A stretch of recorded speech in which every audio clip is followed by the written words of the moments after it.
Mestská bowlingová liga v Hlohovci úspešne skončila svoj prvý ročník. Slávnostné vyhodnotenie najlepších jednotlivcov i družstiev sa konalo v prvej polovici apríla na pôde hotela Jeleň, kde ich privítal prezident Mestskej bowlingovej ligy Tibor Veselovský. Na prvej priečke skončilo družstvo BMW Invest, druhý bol Cibak Team a boj o tretie miesto zvládlo družstvo Krátky proces. I keď je každý začiatok ťažký, do súťažných 22 kôl sa mohol zapojiť každý. Boli plagáty, letáky dole bowlingovej herne, boli oznámy, že začína alebo pripravuje sa Mestská bowlingová liga, kde bolo možnosť sa prihlásiť do určitého dátumu.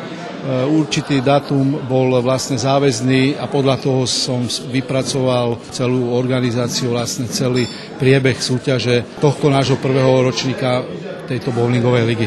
Keďže sme to všetci tu amatéri a chcel by som to aj tak do budúcna zachovať, aby to bolo pre čisto amatérov, nie profesionálov, táto liga.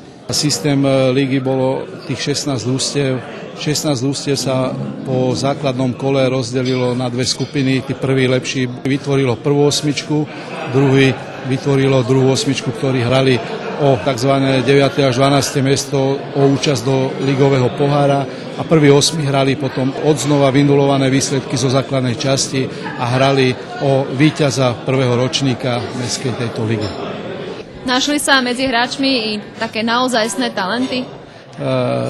Tak talenty určite áno, aj víťaz vlastne jednotlivcov mužov Jožko Kuča mal pevnú ruku, mal najlepší priemer z toľkých zápasov, čo odohral, najvyšší priemer, takže právom mu patrí, že je teda víťaz prvého ročníka v súťaži jednotlivcov mužov. Prvé miesto v jednotlivcoch a člen prvého družstva. Očakávali ste takúto pozíciu?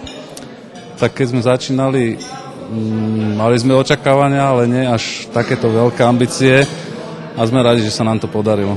My sme bývali kolkári, tam sme hrali mestskú kolkárskú ligu, takže z toho sme vychádzali, aj pri tomto bowlingu je to podobný šport. Kolky sú trochu, by som povedal, že športovejšie. Ten bowling je vlastne také krčmové kolky, dali by sa nazvať. Je to možno, že väčšia zábava. Čo ste našli v bowlingovej mestskej lige?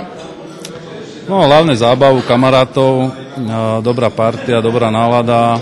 Tešili sme sa celé mužstvo, ako aj ja, na každý zápas. Mal to taký náboj, naozaj súťaže a už budúci ročník určite to bude oveľa ťažšie, ale myslím si, že máme šancu aj na budúci rok tej obhajobe prvenstva.